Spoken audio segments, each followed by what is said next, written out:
Nos grupos de WhatsApp, os colegas sempre alertam para tomar cuidado quando se trabalha com entregas de encomendas.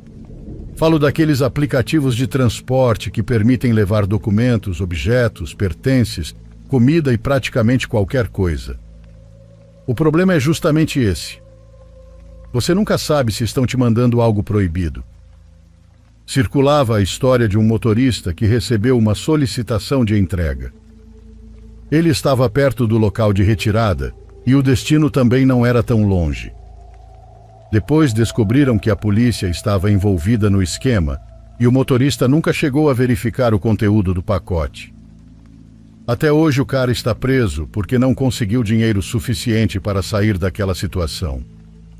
Bom, naquele dia eram mais ou menos 9 da noite quando chegou a solicitação para mim. O aplicativo praticamente nunca informa o que está sendo enviado até você chegar à pessoa. Quem entregou a encomenda foi uma mulher de uns 60 anos. Ao lado dela havia uma mala grande. A mala parecia pesada, mas ela insistiu que ainda tinha forças e que não era tão velha a ponto de não conseguir carregá-la. E acredite, encontramos gente assim todos os dias nesse trabalho. Comecei a corrida em direção à avenida. Eu conhecia bem aquela região, porque morei ali durante um tempo. Estava vindo pelo circuito interior, prestes a entrar na lateral para pegar a marginal, quando percebi que o mapa simplesmente fechou e o aplicativo voltou para a tela inicial. Logo em seguida começaram a surgir notificações uma atrás da outra. Assim que entrei na marginal, encostei o carro para verificar. Liguei o pisca-alerta e parei na esquina de uma rua perpendicular ao circuito. Viagem cancelada. Pensei que devia ser algum erro do aplicativo. Fui verificar o histórico e depois de procurar em várias abas, a única informação que consegui encontrar era que a própria cliente havia encerrado a viagem pelo celular dela. Fiquei tranquilo no começo, esperando a corrida voltar ou alguém do suporte entrar em contato comigo. Mas então uma ideia surgiu na minha cabeça e me fez suar frio na mesma hora. O que tinha dentro daquela mala? Apertei o botão no painel e a tampa do porta-malas abriu atrás. Ainda demorei alguns segundos para criar coragem de sair do carro. Quando fiquei diante da mala, levei mais um tempo até decidir mexer nela.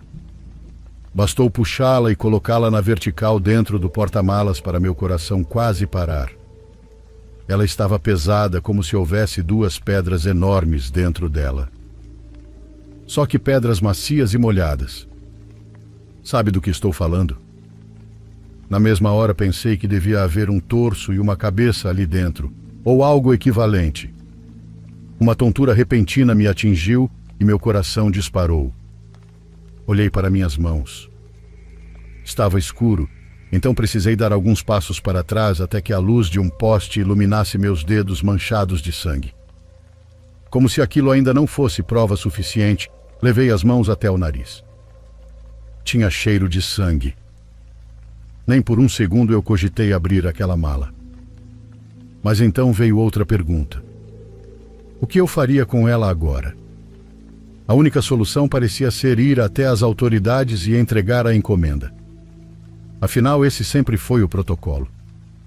Só restava torcer para não me investigarem, não me prenderem e não começarem a me interrogar. Droga, isso aconteceria de qualquer jeito. Mesmo sem querer, eu já estava metido naquela carniça. Você faz ideia de quanto tempo eu ficaria suspenso do aplicativo enquanto investigassem tudo? E isso se eu não acabasse preso até provarem que eu não tinha nada a ver com aquela encomenda. A adrenalina correndo pelo meu corpo aumentou 10 vezes mais quando ergui a cabeça e vi uma pessoa observando pela janela do primeiro andar de uma casa, segurando um celular e olhando diretamente na minha direção. Será que ela me viu? Pensei ingenuamente. Depois de um tempo pensando, me toquei que ela estava chamando a polícia. Corri para o banco do motorista, fechei a porta e liguei o carro exatamente no momento em que as luzes de uma viatura apareceram na esquina da rua. Quando eu precisei, nunca foi rápido assim, mas acho que eles estavam por ali. Agora minha adrenalina já estava a 100. Chegou minha hora, pensei. Tentei arrancar com o carro, mas a viatura bloqueou minha passagem. 2 policiais desceram de um carro e outro veio por trás, me cercando. Chefe, recebemos uma denúncia de um morador. Olhei para a janela daquela casa. Os policiais também olharam. A pessoa se escondeu atrás das cortinas no mesmo instante. Lembro que minhas pernas tremiam. Minha boca secou completamente. Eu tentava falar, mas me embolava nas palavras ou dizia coisas sem sentido. Eu estava preparado para correr, não para dar explicações. Abra o porta-malas, ordenou um dos policiais. Tentei explicar que eu era motorista de aplicativo e que estava indo entregar uma encomenda. Um dos policiais até parecia acreditar na minha história, mas então pediu para eu mostrar a corrida no aplicativo. Só que não havia corrida nenhuma. Não adiantava argumentar. Na segunda vez, mandaram que eu abrisse o porta-malas com uma voz muito mais firme. Com as mãos tremendo, apertei o botão da chave. A mala continuava lá. Naquele momento, tudo o que eu queria era que ela tivesse desaparecido magicamente, ou que eu tivesse tido coragem de jogá-la longe antes da polícia chegar. Talvez existissem câmeras mostrando o momento em que recebi a mala. Isso poderia me salvar. Mas agora eu precisava enfrentar aquele absurdo que estava acontecendo comigo. Antes que me obrigassem a abrir a mala, pensei no que seria pior: encontrar drogas ou restos humanos. Minhas mãos formigavam enquanto eu puxava o zíper. A luz da lanterna de um dos policiais iluminava a tampa da mala de forma quase desesperada, como se quisesse acelerar a abertura. Quando o zíper chegou ao fim, a luz da lanterna caiu sobre o conteúdo, revelando uma imagem grotesca. Havia 2 cabeças, mas não eram cabeças humanas. Eram 2 cabeças de porco colocadas lado a lado, ocupando quase todo o espaço principal da mala. A pele estava como carne recém-saída da refrigeração, mas ainda marcada por manchas de sangue fresco que não haviam secado completamente e escorriam pelo fundo da mala. Os olhos dos animais estavam semicerrados, com aquele olhar vazio. Sobre as cabeças havia uma fita cinza. O material parecia um cetim barato e fosco, contrastando de maneira brutal com a carne exposta. Na fita escrita à mão estava a frase: "Feliz aniversário". A mensagem parecia uma piada macabra, uma brincadeira de extremo mau gosto. Na mesma hora senti minha alma voltar para o corpo. Mesmo assim, os policiais me seguraram pelos ombros e disseram que iriam me levar para a delegacia por comportamento suspeito. Continuaram perguntando qual era minha intenção com aquelas cabeças dentro da mala. Implorei tanto que acabaram acreditando que eu estava tão surpreso quanto eles com o conteúdo da encomenda. No fim, me deixaram ir depois que entreguei um dinheiro para eles e ainda disseram para eu tomar mais cuidado dali para frente. Foi uma experiência horrível. Passei dias com um gosto amargo na boca. Mas sabe o mais curioso, apesar de tudo aquilo ter sido tão perturbador? Era o meu aniversário. Até hoje não sei o que foi aquilo.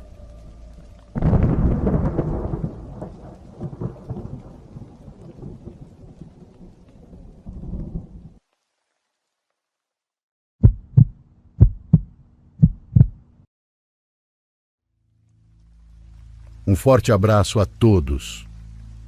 Conheci este canal graças à solidão das viagens, que para quem dirige longas distâncias é uma companhia constante que a gente aprende a preencher como pode. Sou caminhoneiro há pouco tempo. Tenho pouco mais de 1 ano fazendo viagens longas pelas estradas, e na maior parte do tempo são rotas durante o dia, onde a coisa mais emocionante costuma ser encontrar um posto com café bom. Mas uma coisa que aprendi rápido nesse trabalho é que o medo não precisa da escuridão para aparecer. Às vezes ele surge em plena luz do dia. Tudo começou em uma rota que faço com frequência. Uma estrada longa e reta, daquelas em que você pode passar horas olhando sempre a mesma paisagem, sem nada que prepare você para o que vou contar agora. Eu dirigia tranquilamente quando um carro me ultrapassou em alta velocidade. Vi ele passar como tantos outros passam, sem dar muita atenção, até que por instinto olhei para o vidro traseiro e vi um menino me encarando lá dentro. Era loiro, devia ter uns 9 anos, e estava com a mão levantada, me cumprimentando. O que chamou minha atenção não foi o aceno. Isso acontece o tempo todo. Crianças vivem acenando para caminhoneiros pelas janelas dos carros. O que realmente me incomodou foi o sorriso. Era grande demais para o rosto dele. Aquele tipo de sorriso exagerado que algumas crianças fazem quando estão felizes de um jeito quase desconfortável. Faltavam vários dentes da frente daqueles que caem nessa idade, mas havia algo naquela expressão que simplesmente não encaixava. Na hora eu não soube explicar o quê. Acenei de volta por costume e continuei dirigindo. Uns 20 minutos depois, outro carro me ultrapassou. Era de outra cor, outro modelo. E no banco de trás estava o mesmo menino. Na mesma posição, com o mesmo sorriso. Pensei que fosse coincidência. Que o cansaço estivesse pregando peças na minha cabeça. Que todas as crianças loiras daquela idade pareciam iguais e eu estava procurando padrões onde não existia nada. Continuei na estrada, mas alguns quilômetros depois outro carro passou e lá estava ele de novo. Mesmo cabelo, mesmo rosto, mesmo sorriso grande demais, acenando para mim como se me conhecesse há anos. Foi aí que parei de tentar me convencer de que era coincidência e comecei a prestar atenção de verdade. Os carros mudavam. Cores diferentes, modelos diferentes e placas de estados diferentes, mas o menino era sempre o mesmo. E o que mais me deixava desconcertado era que ele não fazia nada ameaçador. Não gritava. Não batia no vidro. Não fazia caretas. Apenas sorria e acenava, como se aquilo fosse uma brincadeira e eu fosse o único que não entendia as regras.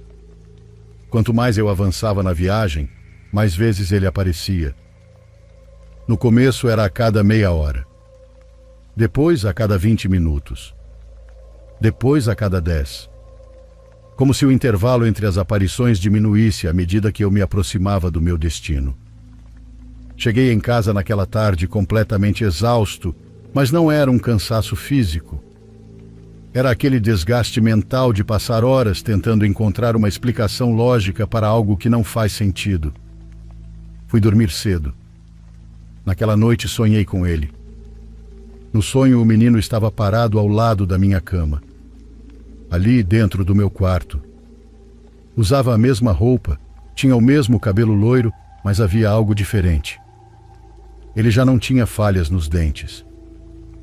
Sua boca estava cheia deles. Só que não eram dentes normais e sim finos, compridos e pontiagudos. Dentes demais para a boca de uma criança. Ele me encarava sem dizer uma palavra e de repente avançou na minha direção numa velocidade impossível de evitar, daquelas que nos sonhos a gente sabe que não consegue escapar. Acordei de uma vez. Minha esposa estava sentada na cama olhando para mim assustada. Quando fui ao banheiro e me vi no espelho, percebi que estava com arranhões no rosto. Eu tinha me machucado dormindo sem perceber. Disse a ela que devia ter me arranhado sem querer e que não era nada. Não contei sobre o sonho, nem sobre o menino. Eu tinha vergonha de colocar aquilo em palavras porque, dito em voz alta, parecia coisa de alguém enlouquecendo. E eu ainda não queria acreditar que talvez fosse exatamente isso que estivesse acontecendo. Mas depois daquela noite comecei a vê-lo em todas as viagens. Todos os dias em que eu pegava a estrada, ele aparecia. Sempre em carros diferentes. Nunca batia no vidro. Nunca gritava. Nunca desaparecia de repente. Ele apenas estava lá, me olhando, como se estivesse verificando se eu ainda continuava naquela rota. E sinceramente era justamente a naturalidade da presença dele que tornava tudo mais perturbador. Chegou um ponto em que eu dirigia olhando mais para os retrovisores do que para a estrada, sempre atento a qual carro vinha atrás, calculando quanto tempo faltava para ele aparecer de novo. Comecei a dormir mal. Chegava em casa tenso e irritado sem motivo. A empresa percebeu antes mesmo de eu admitir. Me mandaram para um psicólogo. Contei sobre o estresse, as horas de estrada, o cansaço, e ele concluiu que eu estava sofrendo de esgotamento acumulado. Depois me encaminhou para um psiquiatra, para uma avaliação mais completa. Marquei a consulta. Aceitei tudo sem discutir, pensando que talvez eles tivessem razão. Talvez fosse apenas isso. Mas tudo mudou na sala de espera. Havia um jornal velho sobre a mesa, daqueles que ficam largados em consultórios e ninguém sabe há quanto tempo estão ali. Peguei para distrair a cabeça enquanto esperava. Abri numa página interna que falava sobre acidentes de trânsito. A matéria falava da importância do uso do cinto de segurança em crianças, mostrava estatísticas, números e havia uma foto acompanhando o texto. Era ele. O mesmo menino. Mesmo rosto. Mesmo cabelo loiro. Mesmo sorriso com os dentes da frente faltando. A imagem era antiga, em preto e branco, meio borrada, mas não havia dúvida nenhuma. Segundo a reportagem, ele tinha morrido anos antes em uma colisão frontal numa estrada. Fiquei encarando aquela matéria sem conseguir me mexer.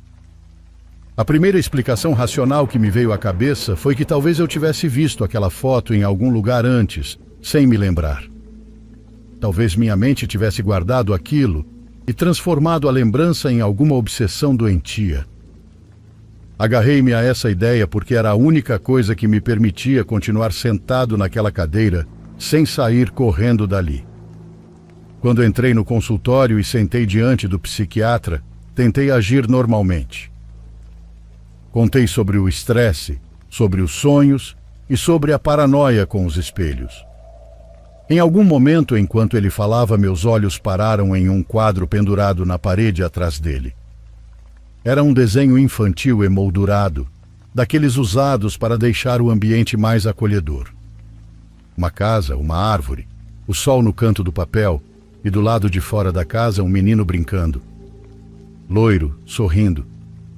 Mas dessa vez o sorriso não era o de uma criança sem dentes. Era o sorriso do sonho. Dentes finos, pontiagudos e apertados demais.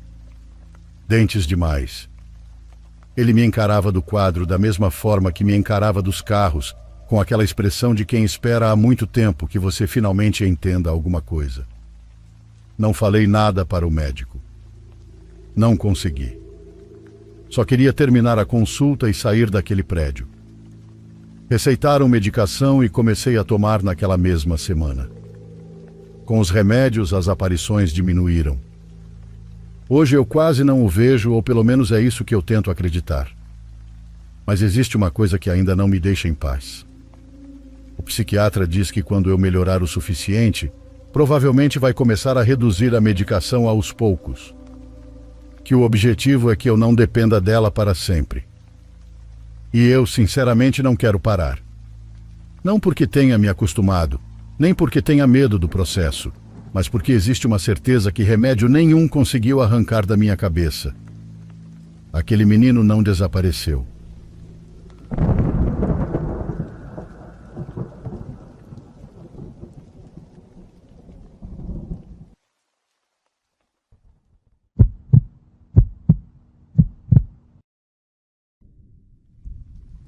Olá, meus amigos dos relatos.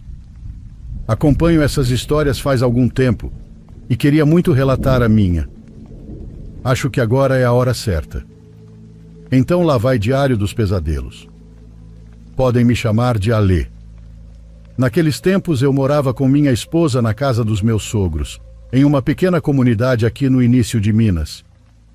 Não era uma comunidade grande, e acho que deviam existir umas 10 casas apenas separadas por currais e estradas de terra.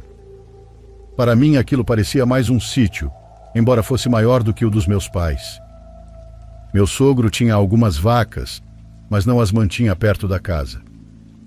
Ele dividia um curral com o irmão, porque os dois haviam herdado aquele terreno ainda jovens. O curral ficava afastado, perto do riacho, a cerca de 10 minutos a cavalo da casa. Naquela semana, meus sogros não estavam. Tinham descido até a cidade por causa de um problema médico da minha sogra. Ela tinha uma consulta cedo no dia seguinte, então decidiram sair já na tarde anterior para não precisarem viajar de madrugada. Por isso ficamos apenas eu e minha esposa em casa. Naquela mesma tarde vieram buscar minha esposa. Era uma tia dela, muito apressada, porque em outra comunidade haviam encomendado bolo e outras coisas para uma festa. O pedido surgiu de última hora e ela não tinha ninguém para ajudá-la com tudo. Minha mulher aceitou porque era família e, além disso, o pagamento seria útil para nós. A tia dela também queria preparar queijo e para isso precisavam de leite fresco. Eu disse à minha esposa para não se preocupar. Naquela noite eu colocaria todas as vacas no curral para deixá-las prontas para a ordenha na manhã seguinte. Normalmente quem fazia isso era meu sogro junto com o irmão, mas daquela vez a tarefa ficou comigo. Naquela tarde eu já tinha combinado com uns primos da minha irmã de ir pescar no rio. Então falei para minha esposa que primeiro iria ao rio e depois passaria no curral. Na minha cabeça fazia mais sentido esperar um pouco mais para recolher o gado quando já estivesse anoitecendo. Assim eu evitava fazer o mesmo trabalho 2 vezes. Minha esposa me olhou séria e pediu que eu não fosse descuidado. O pai dela sempre dizia que não era bom ordenhar naquele curral durante a noite, ainda mais sozinho. A tarde passou rápido. Chegamos ao rio ainda com boa luz do dia. Ficamos pescando entre as pedras, brincando e conversando sobre coisas do sítio. O problema foi que eu me distraí. Quando percebi a noite já estava chegando. Os primos da minha irmã disseram que era melhor voltarmos, porque o caminho ficava escuro muito rápido entre as árvores. Foi aí que me lembrei das vacas e do leite. Cheguei em casa por volta das 6:30 da noite. Nossa filha me disse que a mãe tinha ido comprar algumas coisas para a festa e ainda não tinha voltado. Vi que elas já tinham começado a organizar tudo. Os fogões improvisados estavam prontos. Também tinham separado panelas, folhas e várias outras coisas que usariam durante a madrugada. Então peguei uma lanterna de bateria que tínhamos, meu bornal e os recipientes para o leite. Depois selei o cavalo e segui em direção ao curral. As vacas normalmente ficavam soltas em um terreno ao lado do curral para não passarem o dia inteiro presas. Lá podiam comer e se movimentar um pouco. Por isso mesmo que eu decidisse não ordenhar naquela noite, ainda assim precisava recolhê-las. Se deixasse os animais soltos, o irmão do meu sogro certamente reclamaria no dia seguinte. E como nós já havíamos tido alguns atritos antes, eu preferia evitar problemas. Não queria que depois ele dissesse que, na ausência do meu sogro, eu tinha sido negligente com os animais. Cheguei ao terreno e comecei a reunir o gado. Não eram muitas vacas, mas estavam espalhadas. Algumas perto do riacho, outras mais próximas do mato, onde ainda havia um pouco de pasto. Quando comecei, ainda existia aquele tom azulado entre o fim da tarde e o começo da noite. Não estava completamente escuro. Ainda dava para distinguir as cercas e as silhuetas dos animais se movendo devagar. Mas conforme eu ia tocando o gado, a luz desaparecia. Uma vaca se afastava para um lado, outra simplesmente parava como se não quisesse andar. Precisei dar várias voltas até conseguir juntá-las e colocá-las dentro do curral. Quando finalmente terminei, já estava quase completamente escuro. A lanterna iluminava apenas uma parte do curral. Felizmente era forte. Fora daquele círculo de luz, tudo parecia fechado pela escuridão. O mato ao redor era apenas um bloco preto. O riacho podia ser ouvido ali perto, mas quase não dava para enxergá-lo. Mesmo assim, eu estava tranquilo. Peguei um banquinho que ficava em um canto, amarrei uma vaca e comecei a ordenhar. Minha esposa havia dito que precisariam de cerca de 20 litros de leite. Não era pouco, mas também não era impossível se eu trabalhasse rápido e o gado colaborasse. No começo, eu me sentia normal. Também cresci no mato e esse tipo de tarefa sempre fez parte da minha vida. Não era a primeira vez que eu ficava entre currais depois de escurecer. Muitas vezes caminhei sozinho entre morros durante a noite e nunca tinha acontecido nada estranho comigo. O que eu achava exagerado era essa ideia do meu sogro de não ordenhar à noite. Era verdade que aquilo não era comum, mas também não parecia algo tão sério assim. Continuei trabalhando sem pensar muito. O leite caía no balde com aquele som ritmado que qualquer pessoa do campo conhece bem. A vaca permanecia quieta. Eu tinha posicionado a lanterna de forma que iluminasse exatamente onde estava trabalhando. De vez em quando, eu levantava os olhos para olhar as outras vacas. Elas estavam quietas demais. Pensei que talvez estivessem cansadas depois de passarem o dia soltas no pasto. Continuei enchendo o balde. Quando terminei com a primeira vaca, a soltei e amarrei outra. Foi aí que notei o primeiro detalhe estranho. Uma das vacas no fundo do curral estava com a cabeça erguida em direção ao riacho. Permanecia imóvel, encarando a escuridão. Continuei trabalhando, tentando não pensar muito naquilo. Mas, enquanto ordenhava, ouvi algo perto do riacho. Parecia alguém brincando na água. Fiquei imóvel por alguns segundos. No começo pensei que fosse apenas o som da corrente batendo entre as pedras, mas então ouvi risadas. Eram risadas de criança. Soltei devagar a teta da vaca e me levantei do banco. Caminhei até um canto do curral e olhei por cima da cerca de arame. Dali eu conseguia enxergar a parte baixa onde ficava o riacho. Não dava para distinguir muita coisa. Só era possível ver a sombra enorme de uma árvore perto da água. Todo o resto estava engolido pela escuridão. Mas o som era claro. Parecia uma criança brincando no riacho, rindo enquanto batia os pés na água. Olhei para o céu e calculei o horário. Devia ser quase 9 da noite. As vacas começaram a ficar inquietas. Primeiro uma recuou, depois outra bufou forte. Em seguida, várias começaram a se juntar, como se quisessem se afastar da direção de onde vinham as risadas. Meu cavalo também estava nervoso do outro lado do curral. Sacudia a cabeça e puxava as rédeas. Não relinchava, mas dava para perceber o medo na forma como batia os cascos no chão. Então ouvi um estrondo na água, como se alguém tivesse batido nela com as duas mãos.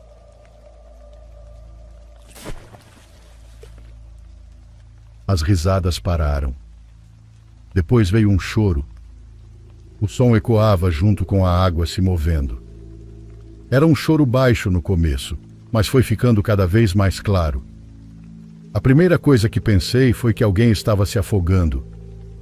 Não sei se foi impulso ou medo de realmente existir uma criança em perigo, mas passei pela cerca de arame. Lembro que minha camisa ficou presa numa ponta e precisei puxá-la com força para me soltar. Atravessei o terreno onde as vacas haviam ficado antes de serem recolhidas e comecei a descer em direção ao riacho. Ainda não estava correndo. A situação parecia estranha demais. Uma parte de mim pensou que talvez fosse alguma prima da minha irmã que tivesse descido até o riacho com o filho. Mas aquilo não fazia sentido. Ninguém naquela comunidade fazia esse tipo de coisa tão tarde da noite, muito menos levando crianças. Então o choro ficou mais desesperado. Foi aí que comecei a correr. Pensei que algum sobrinho meu pudesse ter caído entre as pedras ou estar se afogando. Na escuridão eu conseguia enxergar apenas o que a luz da lua permitia. Quando cheguei a poucos metros do riacho, o som parou do nada. Silêncio absoluto. Fiquei perto da árvore, olhando para a água. Não havia ninguém ali. Além disso, o riacho não era profundo o suficiente para imaginar uma tragédia. Havia pedras grandes e partes rasas onde a água mal corria. Senti uma confusão enorme. Então me virei para voltar e foi aí que vi alguém parado perto da cerca de arame. Percebi a silhueta porque a luz da lanterna, deixada no curral, iluminava parcialmente aquela direção. Parecia uma pessoa alta, mas ao mesmo tempo encurvada, como se tivesse a coluna dobrada. Estava de perfil, olhando para um dos cantos do curral. Comecei a subir e gritei. Pensei que talvez fosse o irmão do meu sogro. Quem sabe ele tivesse ido verificar se eu realmente tinha recolhido as vacas. Mas havia algo errado. A silhueta era alta demais e ele era baixo. Mesmo assim, continuei subindo. Eu já estava quase na metade do caminho quando vi aquela sombra correr rapidamente para um canto do curral e desaparecer na escuridão. Parei. Então ouvi passos atrás de mim. Vinham rápido. Nem tive tempo de me virar. Algo se lançou contra minhas costas. Caí no chão com violência e senti o impacto no peito. A terra estava úmida pelo sereno da noite e o ar saiu completamente dos meus pulmões. Eu não entendia o que estava acontecendo. Meu corpo reagiu antes da mente. Tentei me debater para tirar aquilo de cima de mim, mas o que me segurava era absurdamente forte. Por um instante pensei que pudesse ser algum dos rapazes que tinham ido pescar comigo. Eles sabiam que eu estaria sozinho no curral. Além disso, entre nós existiam muitas brincadeiras sem graça. Por isso gritei o nome de Pablo. Ele era um dos que mais gostavam de fazer esse tipo de brincadeira comigo. Mas a força que me pressionava era grande demais. Sentia um peso esmagando minhas costas e algo me prendendo com tanta intensidade que eu não conseguia me levantar. Então aquilo começou a me arrastar em direção ao riacho. Até hoje não sei explicar direito como aconteceu. Não parecia que segurava minhas pernas. Era mais como uma pressão em todo o meu corpo, como se algo muito pesado me empurrasse e puxasse ao mesmo tempo. Meu peito raspava no capim molhado. Minha camisa ficou cheia de terra. Eu tentava me agarrar às raízes e às pedras. Foi aí que o verdadeiro medo tomou conta de mim. Com muito esforço tentei me virar, mas aquilo era pesado demais. Na minha frente eu via apenas o curral ficando para trás.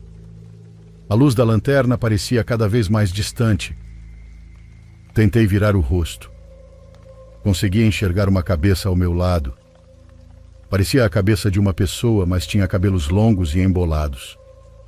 O que mais me assustou foi que ela não se movia como alguém em luta. Estava rígida, completamente dura.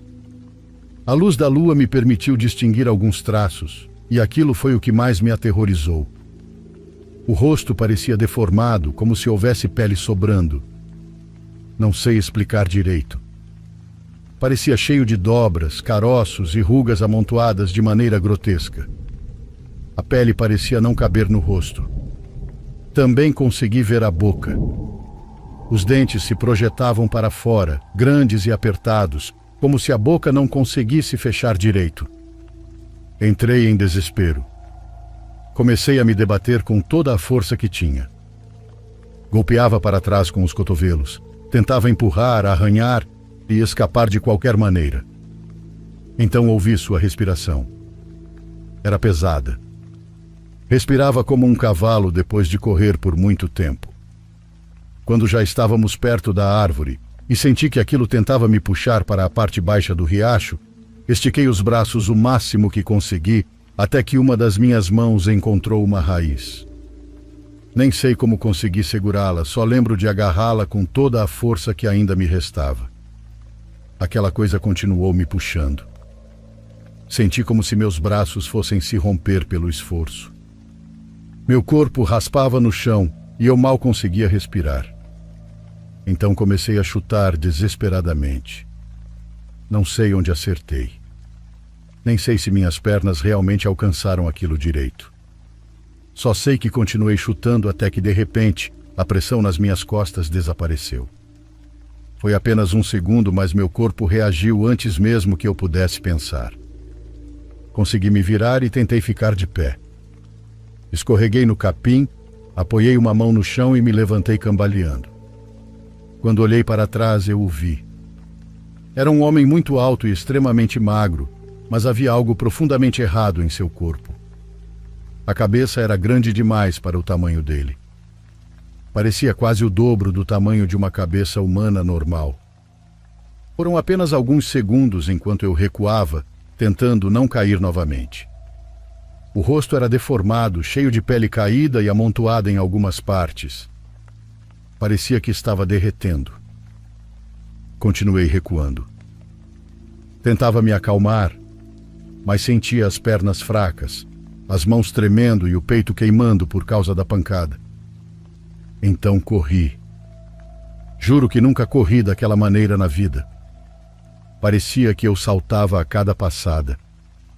Subi o terreno em direção ao curral, escorregando, tropeçando e afundando os pés na terra. Comecei a gritar como nunca tinha gritado antes. Enquanto corria, ouvi algo atrás de mim. Era como um rosnado, mas não soava exatamente como o de um animal. Havia algo humano naquele som. Parecia uma voz rouca presa na garganta, como se alguém estivesse sofrendo enquanto tentava imitar o barulho de uma besta. Aquilo me fez correr ainda mais rápido. Então alguém respondeu do curral. No começo eu não entendi direito, mas depois reconheci outra voz. Era o irmão do meu sogro. A luz da lanterna iluminava parte do rosto dele. Estava parado junto à cerca, olhando na minha direção. Continuei gritando e fazendo sinais desesperados para que ele me visse. Nem sei como consegui chegar até o curral. Quando finalmente me aproximei, eu mal conseguia falar. Disse que precisávamos ir embora dali. Falei que havia uma coisa horrível perto do riacho. Ele me olhava sem entender. Mostrei meus braços, minha camisa e partes do corpo onde eu havia sido arrastado. As marcas e a terra grudada estavam visíveis. Quando viu meu estado, a expressão dele mudou imediatamente. Eu estava tão assustado que mal conseguia explicar o que tinha acontecido. Só repetia que precisávamos sair dali. Tentei montar no cavalo, mas estava nervoso demais para conseguir colocar o pé direito no estribo. Além disso, o animal continuava inquieto, puxando as rédeas e encarando a direção do riacho. O irmão do meu sogro disse que era melhor irmos a pé. Saímos quase correndo. Ele vinha atrás de mim perguntando o que eu tinha visto, mas eu não conseguia responder direito. Quando chegamos à casa dele, várias pessoas saíram ao nos ver naquele estado. Algumas marcas no meu corpo pareciam arranhões causados pelo chão. Outras lembravam marcas de animal, como se um cachorro grande tivesse me mordido ou me apertado com força. Eu tremia sem parar. Minhas mãos não obedeciam. Meu corpo inteiro estava gelado, mesmo coberto de suor. Rapidamente toda a comunidade ficou sabendo do que havia acontecido. Os primos da minha irmã chegaram preocupados. Olhei para eles esperando no fundo que algum começasse a rir e dissesse que tudo aquilo tinha sido uma brincadeira. Mas não foi assim. Eles juraram que não tinham nada a ver com aquilo. Disseram que depois da pescaria foram para uma casa e ficaram conversando lá. Eu sabia que estavam falando a verdade. Mesmo assim, uma parte de mim queria desesperadamente que alguém dissesse que aquilo tinha sido uma brincadeira, porque o que eu vi parecia maligno demais. As pessoas que foram me ver diziam que eu estava muito pálido. Meus olhos estavam arregalados. E era verdade. Mesmo dentro de uma casa, cercado de gente, eu ainda sentia que aquela coisa podia surgir do riacho a qualquer momento. Os primos da minha irmã e outros homens decidiram voltar ao curral para verificar. Eram uns 5 ao todo. Levaram lanternas e foram até o terreno perto do riacho e da árvore. Não encontraram ninguém. Disseram apenas que os animais continuavam extremamente inquietos. As vacas estavam agitadas dentro do curral e meu cavalo permanecia nervoso. Também encontraram as marcas no capim, mostrando exatamente por onde eu tinha sido arrastado. Quando meu sogro voltou, explicou que não recomendava ordenhar à noite, principalmente por causa das cobras e dos animais do mato. Segundo ele, jamais imaginou que algo daquela magnitude pudesse acontecer. A história acabou se espalhando. Alguns diziam que podia ter sido um animal estranho, outros garantiam que era um lobisomem. Mas sei lá, talvez fosse algo ainda pior. Bom, de qualquer jeito eu não sei o que era.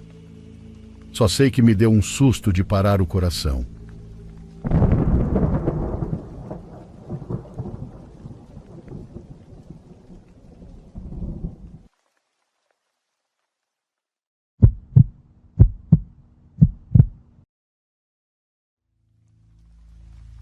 Há alguns anos fui trabalhar por alguns dias em um sítio no interior de São Paulo. Precisavam de gente para ajudar com alguns reparos e serviços no campo, e como o pagamento era bom, aceitei sem pensar muito.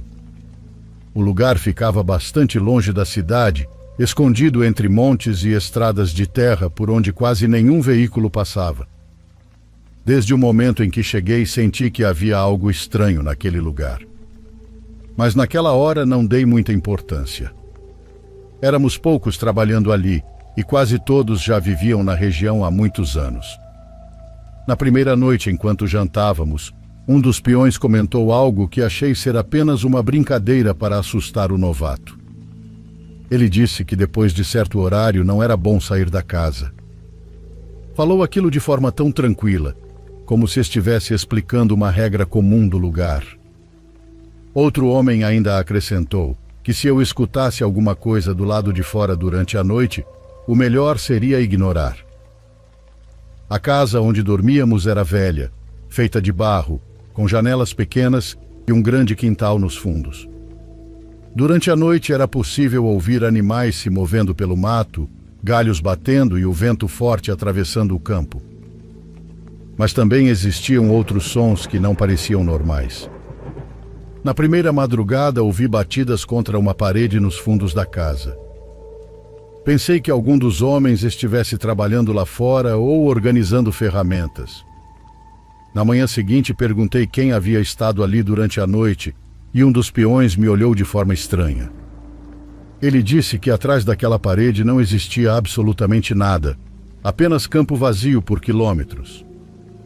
Na segunda noite, as coisas pioraram. Comecei a ouvir passos ao redor da casa. Não eram rápidos, nem pareciam de alguém correndo. Eram lentos, como se alguém estivesse andando com cuidado para não fazer barulho. Levantei devagar e olhei por uma pequena abertura da cortina. Entre as árvores consegui enxergar uma silhueta parada. Não dava para distinguir direito o que era por causa da escuridão, mas parecia uma pessoa observando a casa à distância. Pensei que talvez fosse algum trabalhador fumando do lado de fora ou vigiando os animais. Por isso não falei nada até o café da manhã. Quando perguntei quem havia saído durante a noite, todos responderam que ninguém. Um deles, inclusive, perguntou se eu também tinha ouvido os passos. Com o passar dos dias, comecei a notar comportamentos estranhos no povoado mais próximo. Depois que o sol se punha, as ruas ficavam vazias. Os comércios fechavam cedo e as pessoas evitavam permanecer do lado de fora mais tempo do que o necessário. Numa tarde fui até o armazém comprar algumas coisas e o homem que trabalhava lá perguntou em qual sítio eu estava prestando serviço. Quando falei o nome do lugar, ele ficou pensando por alguns segundos. Depois, contou que outra família morava ali antigamente, mas que eles tinham ido embora de um dia para o outro. Segundo ele, deixaram animais, móveis e ferramentas para trás, como se tivessem saído às pressas. Nunca voltaram para buscar nada. Naquela mesma noite voltamos tarde do trabalho. Assim que entramos, vimos uma cadeira no meio do terreno, posicionada de frente para a porta da casa. Ninguém havia deixado aquilo ali. Um dos peões pegou a cadeira e a levou para dentro sem dizer uma única palavra. Foi naquele momento que percebi algo que ainda não tinha notado. Todos evitavam olhar em direção ao campo quando anoitecia. Mais tarde os assobios começaram. Vinham de longe, mas podiam ser ouvidos com clareza no silêncio do mato. Não pareciam sons de animais, eram como pessoas se chamando umas às outras. Primeiro ouviu-se apenas um assobio, depois vários ao mesmo tempo vindo de diferentes direções. Um dos homens apagou todas as luzes assim que os sons começaram. Ele nos disse para não sairmos da casa por motivo nenhum e avisou que se ouvíssemos alguém chamando pelo nosso nome, não deveríamos responder. Essa última parte me deixou desesperado, porque pouco tempo depois os assobios começaram a se aproximar. Às vezes pareciam distantes, e segundos depois soavam como se estivessem logo atrás da casa. Em determinado momento ouvi algo arranhando a parede do meu quarto. Devagar, como unhas longas arrastado sobre a casa. Todos estavam sentados em silêncio, esperando o amanhecer. Então começaram as batidas no telhado. Passos pesados andando de um lado para o outro, como se alguém estivesse em cima da casa esperando por nós. Lembro que um dos peões apertava um rosário com tanta força que suas mãos tremiam. O mais desesperador era que ninguém parecia surpreso. Dava para perceber que aquilo não era a primeira vez que acontecia. Eu queria olhar pela janela, mas nenhum deles deixou que eu me aproximasse. Quase ao amanhecer, tudo ficou em silêncio do nada. Quando o sol nasceu, fomos verificar os arredores da casa e encontramos marcas no chão. Pareciam pegadas de botas, mas eram grandes e profundas demais, como se quem tivesse deixado aquilo fosse extremamente pesado. As pegadas seguiam em direção ao campo e desapareciam abruptamente numa área onde não havia absolutamente nada. Um dos homens me disse que aquilo acontecia com frequência. Segundo ele, algumas pessoas juravam escutar familiares ou conhecidos chamando por elas no meio do mato durante a madrugada. Terminei o trabalho poucos dias depois e fui embora daquele lugar sem nenhuma vontade de voltar. Há pouco tempo conversei por telefone com um dos homens que ainda trabalha lá. Perguntei se as coisas continuavam iguais. Houve um silêncio antes de ele responder. Ele disse que os assobios ainda podem ser ouvidos em algumas noites e que há alguns meses encontraram vários animais abertos perto do mato. Perguntei se algum dia descobriram o que era aquilo que rondava o sítio. Ele apenas respondeu que existem coisas naquela região que é melhor não procurar. Porque quando alguma coisa do mato começa a prestar atenção em você, ela nunca vai embora por completo.